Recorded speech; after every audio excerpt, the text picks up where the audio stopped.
Hello, everybody, and welcome back to Cow Daily after a week's hiatus due to a combination of me being ill and then having to move house when I'm ill.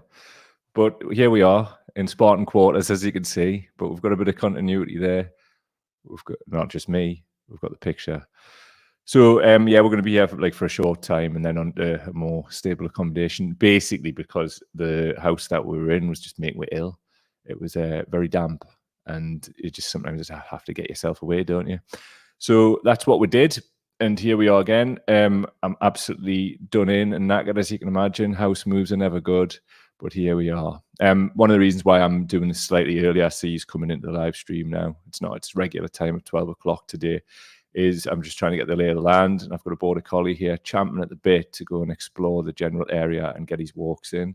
So we'll be doing that. Today, though, what we're going to be talking about is it okay not to do Christmas? Now, people who've listened or followed my writing and stuff for a while will know that I've spoken about like my relationship to Christmas before, and it is quite, I don't want to say complicated. There's nothing complicated about it for me. I'm just not into it. Like, I wasn't even really that into it when I was a kid, when I was getting like the Amiga Shadow of the Beast special edition and things like that.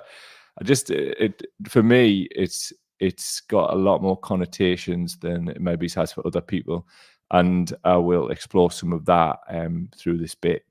We will be regularly doing shows over the Christmas period. I'll be obviously taking some days to see family and speak to friends and things like that, but other than that, business as usual for us, really. But it is what it is, you know. The things that'll stop us being able to do shows is actually putting this house straight, rather than anything to do with Christmas. I'm certainly prioritizing myself during this period because in years gone by, I haven't done that, and that was a mistake. See who's in the comments though. See who's arrived. Joanne saying, "Oh, you sound fab." In what sense, mate? Is it me throat's improved, or have we got a better sound set up here? Because this room seems to have much deader sound than the last place. And this is literally the first time I've turned it on after getting it set up yesterday after about 4 hours cape, and about 5 hours last night as well. But we've got pretty much got it done. Was in nice to see you, brother. Joanne, you've done so many house moves. I'm going to talk about why on a show in the future. It's not always. Sometimes it's a choice. Like we like variety, but it's not what this show's about. But I will talk about like kind of the life that we'll live a little bit in the future if you want me to. It's a little bit uncommon, kind of part traveler, part not, I suppose. Right, see who else is in. Zoe Jarrett, all right, mate, how you doing? And Jacqueline Hemmons is about, "Hi there, I'm ignoring Christmas as much as I possibly can. I'll wish everyone else a happy holiday, but for myself, I've not got much time for Christmas. I'm glad you're feeling better, I hope." I can relate to what you're saying about Christmas, and I am feeling a bit better. I'm just feeling I think it's just exhaustion from the move, but it's hard to tell. And I see a lot of work are down with this flu bug and whatever. So I'm trying to like keep myself away from that because I think when I got shingles, the new stuff coming out about COVID is if repeat infections can damage your immune system. And I think that's possibly why a lot of people are getting slayed by this. Some of the science coming out now isn't around like we didn't get infected as we normally would around lockdowns. They're linking it to repeated COVID infections. So watch what you're doing. Get yourself some FFP2 masks, FFP2 and above. Seriously, the other ones, waste of time. But FFP2s, you can be sure of it. Right. So Joanne's saying fab as in, I don't know, I haven't got the 5-minute mark yet, as an effed. Oh, you're being kind. Yeah, all right, sound, got you, mate. I really couldn't tell, to be honest, but yeah, my throat's not 100%. But, you know, we'll plow on, we'll get Cow Daily done, and that's why we're here, so don't worry about it. I'll hopefully be better by next week. Anyway, let's get into what we're actually here to talk about, which is Christmas. So there's a variety of different reasons why I have a seemingly complex relationship with Christmas. But this from YouGov, what kind of person doesn't like Christmas? This is Matthew Smith, head of data journalism. We're going to cherry pick a few bits of Matthew's work here. But one thing I would like to point out is Why do they always feel compelled to use some kind of picture of bloody Scrooge or something like this? So straight away off the bat, you're not really doing much of a favour there, Matthew. Here's the research here. I'll just make this big, 2 seconds. So what kind of person doesn't like Christmas? Bastards, according to Matthew, like Scrooge. So it says here, 1 in 7 dislike Christmas. And the question posed was, how much would you say you like or dislike Christmas? In percentages, like 66%, neither 16%, dislike 15%. So we are in a cool yet exclusive group. And I would like to point out, one of the things about like Christmas conformity is like, if somebody goes, do you like Christmas? Do you like Christmas? And you say no, straight away, it's not a good faith conversation, is it? What's the matter with you, Scrooge? Just like at the top of this Dafty's research. Anyway, YouGov goes on, while 2/3 of Britain, 67% like Christmas, a further 16% are apathetic, and 1 in 7, 15% actively dislike it, guilty as charged. So who are the Scrooges that barn humbug at the season of goodwill all men? You see what I mean? It's just this kind of like, oh yeah, well, you're on the out. And that is the problem. That is a problem to me, quite frankly, that you're not allowed like a plurality of opinion and you can't just dislike it. And there are a variety of reasons why people dislike it. I mean, currently at the minute, I've had coming up to the longest period without alcohol. And I have this like really strange relationship with it. And it used to be, I mean, obviously, as Lottie know, I've organised events and done a variety of different party-related things. Plenty Christmas events in the past, Christmas raves, like live shows, that kind of thing. And they're just more hassle than they're worth. Like a lot of the time, they really, really get on your nerves. And I think that's probably a lot down to myself, of course, because of how I feel about the whole Christmas thing. But that's how I feel, and I'm not sure I'm fully over the like feeling weird and apologizing for it, but because of the sort of like tractor beam of Christmas, let's call it, where you just get sucked into being like slap on the fake smile and just pretend everything's all right. But one of the things that I really dislike, and we'll explore more of it in future shows over the Christmas period, is when people weaponize Christmas, and they do it like because quite often they don't want to experience discomfort around their like happy clapping bullshit, as I'll put it. But like it becomes a real problem when that stuff is weaponized by people who've got a big platform, particularly when they're talking to somebody like Mick Lynch. Now, this was from a couple of weeks ago, I believe. And this is Richard Madeley's interchange with Mick Lynch. We'll talk about when we come back. Interested in your thoughts on it in the comments too. Now, and I'm not being sentimental about this. You will know, because you keep an eye on the opinion polls, that many people who support your right to strike and who support your basic thrust and your cause are appalled that you're striking over Christmas, over this Christmas week. They feel that it's an act of almost sadism and unkindness. Whatever happened to Christmas kindness? Why couldn't you put all of these strikes, every single one of them, into January? Why do you have to target people at Christmas? Because you're going to be putting people out of business who run hotels, who run restaurants, who run bars and retailers. This is the time of year where they make their money, and you are robbing them of their income for the coming year. Many of them are saying they're going to go bust. Well, we're not targeting Christmas. It isn't Christmas yet, Richard. I don't know when your Christmas starts, but mine starts on Christmas Eve. So we are striking at this time because we've not got a settlement. Commercial Christmas starts in December. You know that perfectly well. You're being disingenuous. It's not disingenuous, is it? It is disingenuous. Of course it is. Well, if you let me finish commercial Christmas does not start on Christmas Eve. Christmas Eve is when people shut early. Don't be ridiculous. Richard, you're just talking to yourself. Commercial Christmas starts at the end of November and early December, and that's when people make their money, and you are depriving them of their income. That's the point.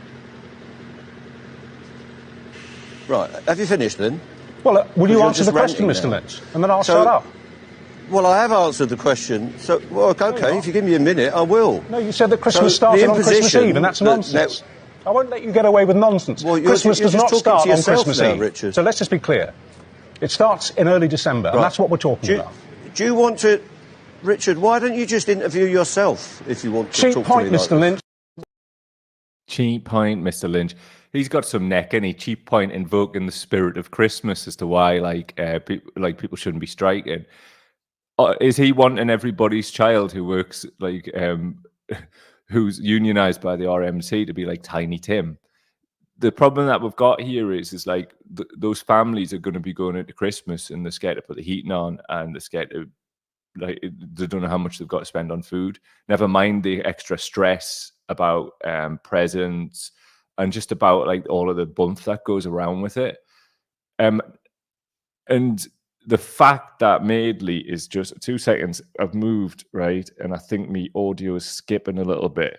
I'm just going to redo it. And this is what happens when you have to reset your studio up, right? I think that's better. Apologies if that was skipping in your ear a little bit, but it is what it is, war kids. So anyway, the way Madeley goes in on Mick Lynch there, I mean, it's like full on Partridge for a start. Like, I mean, there's talk that Coogan based Partridge, at least in part, on Madeley, and he Partridges the life out of Lynch there. But it's part of this, like, the media and just all these bad faith ghouls, like, mocking up Mick Lynch as the Grinch, and it handily rhymes and whatever. And meanwhile, the public are still 60-odd% in support of the strikes, I believe. And he's trying to say, oh, all of these people are saying this, that, and the third. There's always going to be inconveniences around strikes. And given the fact that, like, the government and, like, the vested interest won't get around the table, they're going to have to go ahead with the strike. Same with the posties as well. And you've got these media people, these ghouls, who are just completely and utterly taking the piss, quite frankly. Like, talking to somebody who represents people who are scared to put their heating on, whilst talking about the fucking spirit of Christmas. Is it the spirit of Christmas for people to, like, be living in poverty and get a nice pat on the head from the upper classes and the chattering media classes like Madeley? He wasn't even a very good shoplifter. Old school gang know what that's all about. So it's things like that. It's like using Christmas to control people's behavior and control the way people act and the way people go on and the way people respond to certain things. Now, I'm going to this is me. Like, this is how I feel. I don't care at all how other people are in regards to Christmas. In fact, if it gives you a bit of, like, levity and a bit of just a bit of something in your life, then God bloody enjoy it. And as somebody pointed out in a comment earlier, and other people I've spoken to this week too, we need something in the middle of winter. We need something which lifts the gloom and the dark nights and all of that. But my issue is all of the money that is attached to it, particularly during this sort of cost of living scandal, and the pressure that's put on from, yeah, man, the candles are barely out on the pumpkins, which should be turnips, but that's a whole other discussion around Americanization. Then they're kicking in with the selection boxes. You haven't even got bonfire night in the selection boxes for Christmas in the shops, even the local newsagents. It's solely all about consumerism. And personally speaking, there's a hell of a lot of things that could be better spending me limited cash on than this shit. And like every year, like, it's not even just a money thing. Like, even when I've had plenty of money in the past, it's like, I just think, what's this for, man? Like, a lot of the times I would put a rave on at Christmas because people would be asking us, like, what are you doing for Christmas? We'll go out, and all the stress about, like, seeing this group of mates, that group of mates. And I would just go, I've put an event on, come to that. And I'll be honest with you, some of it was around, like, it would just offset all of that stuff. I'm busy doing an event, should come. And it puts people in a different frame of mind. I don't think I've ever really said that before, but it's true. So we'll go on. Interesting. Jim Carrey, just so we're clear, the Grinch never really hated Christmas. He hated people, which is fair. And that is fair. A lot of us don't want to actually be around that amount of people ever, particularly people who we wouldn't ordinarily choose to be around. But yet the social conformity kicks in once more, and we are in a situation where people like me get called the Grinch. Hey, I'm one of the nicest lads you'll ever meet in your life, right? Most of the time anyway. And I do resent being called some kind of like no fun having Grinch-like person. But, you know, if people want to call us that, then call that away. Blow the comments up with it. So this is from the Priory Clinic, and it's 5 things you should know about Christmas and mental health. And some of them are this: 54% of people get worried about the mental health of someone they know at Christmas. Why do you think that is? 26% of people say Christmas makes their mental health worse. So let's interrogate that a little bit. Now, I've spoken about like how I've suffered from anxiety, depression, and a form of PTSD, which is pretty much alleviated now, to be honest. Like, touch wood, nobody's died for a hell of a long time. So without going deep into it, as I've done on other shows, there was just a series of traumas over the last 10 years where I might as well have had a season ticket for Saltwell Crematorium in Gateshead. And that gets you eventually. I mean, I spoke about recently a bereavement episode a couple of weeks ago. And a lot of Christmas for me is wrapped up around that. And it really does bring to the fore like people that I miss. And also the challenges that some of them were facing, you know. There's also people like still in my life who have had really severe issues like at Christmas. And I'll play a little clip about that in a bit. And it's the sort of Christmas conformity wave, we'll call it, like sweeps over the land. I mean, Ray Madeley was having a back and forth with Lynch there about like commercial Christmas starts at the start of December. And I mean, this is the whole point, isn't it? Like Christmas is Christmas Eve, Christmas Day, Boxing Day, whatever. And that's longing it out as far as I'm concerned. And I think it's because there's this assault on capitalism, and anybody who speaks against it's having a pop at their make capitalism. I think that's what a lot of this comes down to. When people like refuse to participate in it, it kind of makes people feel the discomfort around what they're doing. So it's automatically, fuck you, you're the Grinch. And I mean, I'll be having a belter. Do you know what I really like about Christmas, man? Like the silence of waking up and going for a nice walk on Christmas morning when most people are in bed with a hangover.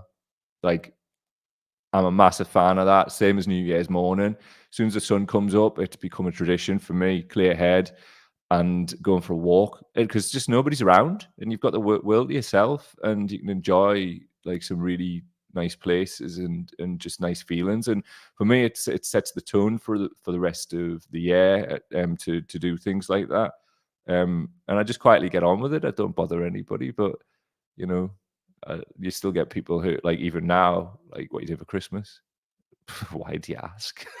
Like, I'm trying to like do as much as I can to manage my mental health as I possibly can. That's basically what I'm doing. And I'm a lot better now than I was in previous years around this stuff, because I think because I'm older and I'm just really comfortable with saying no. Even though it does still come with a little bit of like, are you sure now? Are you sure this is what you want to do? Yes, I am very sure that I would like to have my own version of the holiday. I'm very sure about it. So anyway, some more from the Priory infographic. Reasons for struggling at Christmas: 83% feeling lonely, 81% finding Christmas stressful, and 47% getting into debt. The lonely one for me doesn't really exist, but I acknowledge totally that for some people it is that. And I suppose like the bereavement's an aspect of loneliness.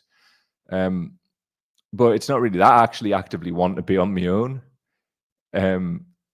Especially after like sort of the last few weeks that I've had with being ill and moving house and stuff. I need to just breathe. I need to decompress.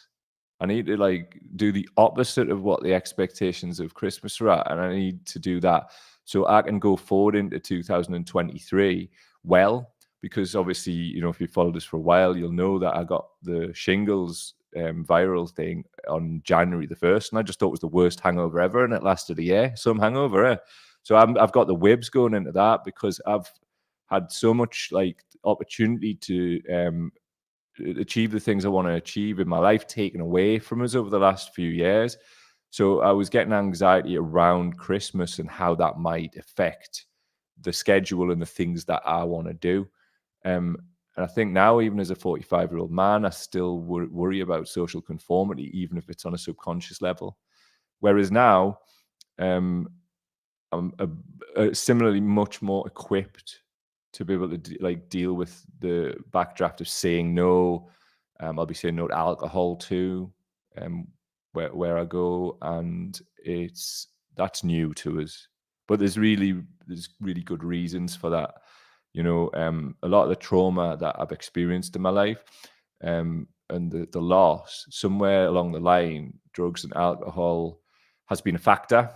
Not via me. I kind of sorted myself out in my 20s, really. That's hard to talk about. That's not something I can really go deep into, and that's part of the fucking problem, to be honest. But yeah, I certainly can't do it on here anyway. But yeah, it's a real issue and a real stressor for me, just being around drunk people. And it's not something that I really want to do. So what I'll be doing this Christmas is going having a meal. When it starts to get a bit more drinky, I'm just going to change my clothes, go on my bike and knock 20k out or something, and then just get off. Just, you know, I'm going to, I want to see people, but I'm just not really ready to be around that level of alcohol. Because, like, for people really look forward to Christmas and getting absolutely mullered and stuff, and I respect that, man, if that's what you want to do, but it's not for me. And yeah, I just feel that that's the thing that I need to do. And I suppose what I'm saying this for, like, openly, is almost like giving people permission to just do whatever you want. And it is okay not to do Christmas completely.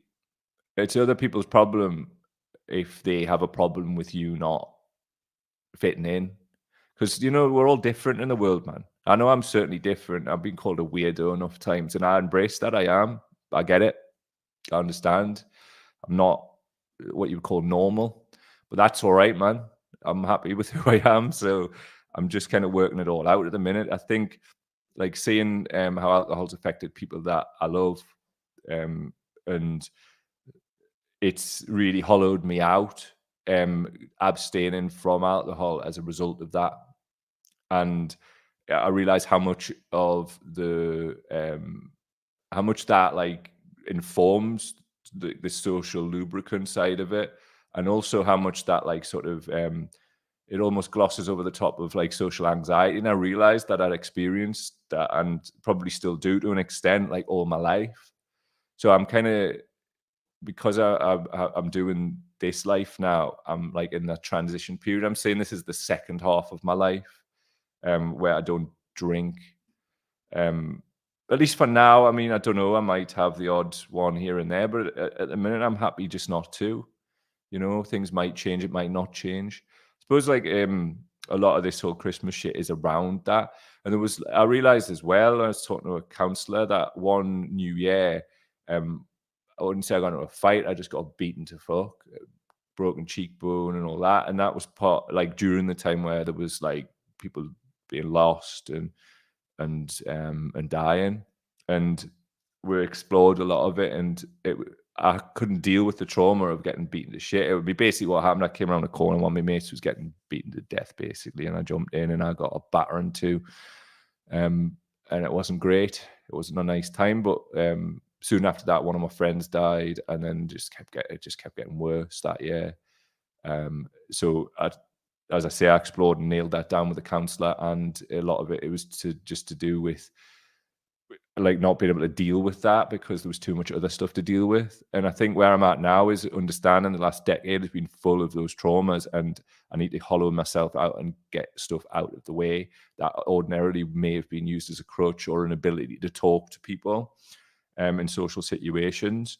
So now I'm, like, almost like relearning how that's done. And part of doing that is sitting and talking to you in Spartan Quarters today, and seeing how you feel about it too.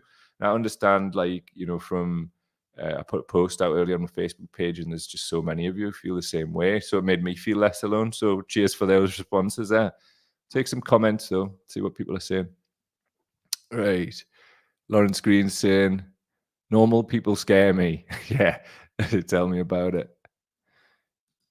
Robert Grady, there's nothing worse than feeling alone in a crowded room. I've certainly felt that in the past. Like, it's I think a lot to do with me, though, you know, how I relate to people in groups or crowds.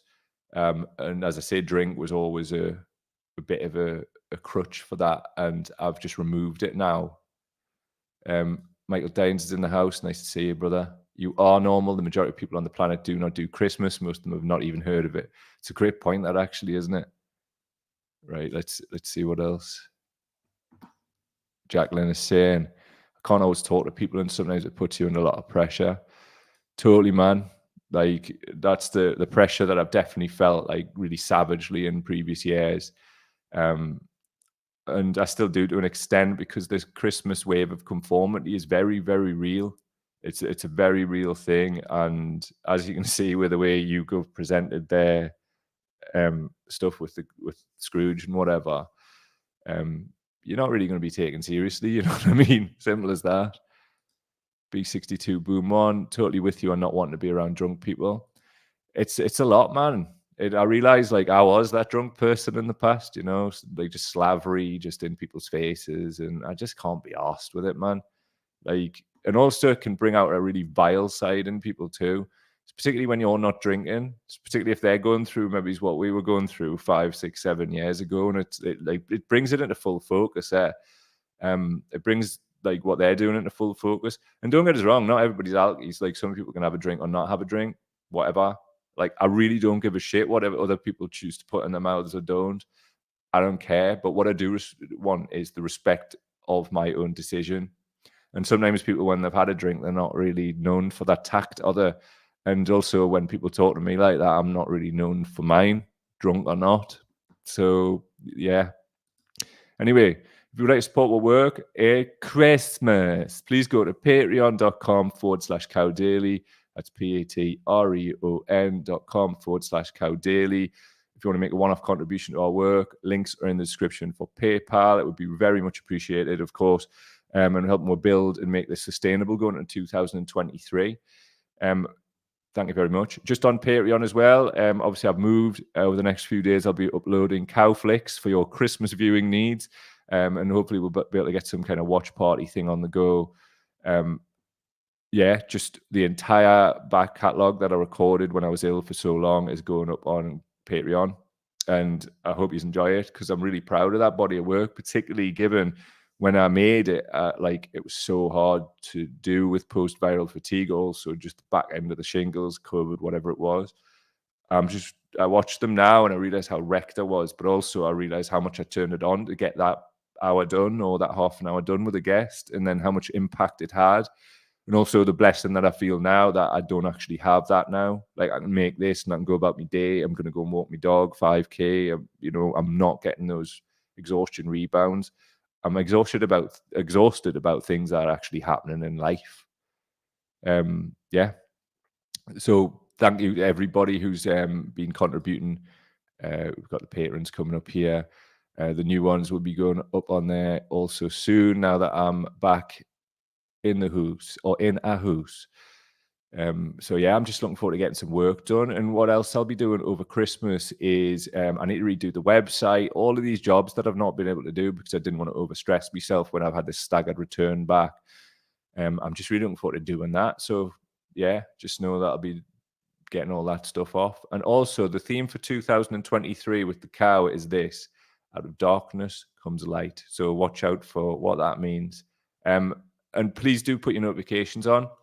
We'll be getting right amongst it over the Christmas, but it will be kind of irregular because, you know, as much as I'm like doing the things that I'm doing now, there's still going to be times when I have to go off and do some shit because, you know, I have a partner and I respect that, and I respect that, like, she's into Christmas, so I'm going to be there and make the best of it and not slap a fake smile on and try and enjoy it for her because I love her very much. Before we do go, though, I just want to acknowledge we lost a great man this week, Terry Hall. You can see a picture when he was young there and a picture when he was older. Strangely enough, we've got a link through mutual friends, and I was going to be reaching out in the new year to see if he would come on the show. And yeah, it kind of brought it home a bit because I've always wanted to talk to him, and I just feel from a personal perspective that I've missed out on something, because I know he would have a lot of great stories to tell. And seeing the response from people who actually do know him, you realize like how much we have actually lost. And I think it's encapsulated in this quote from him: when you see injustice, all you can do is think, what can I do to help? What can I say about this? How can I make people aware of this? Rest in power, Terry Hall. And I just like to reiterate that, man. What a great man lost. And I think when we lose one of our own, we should always acknowledge it. Anyway, this has been the first one after the enforced hiatus of Cow Daily. Thanks for turning up, and I will see you periodically over the Christmas. Not just talking about Christmas, we're just going to crack on in it, because there's many of us who need that. And I know I do. I need to have this continuity, because I can't lose any more of the momentum that I've built up, because I know how much momentum is important to recovering from long-term illness and putting things behind you. So I'm going to still turn up. Hopefully you still turn up, and 2023 we'll put ourselves in a position for a great year. Much love to all of you, and just know that it's our year coming up, same as every year, right? Love to all as ever. See you later, hopefully tomorrow. Catch you later.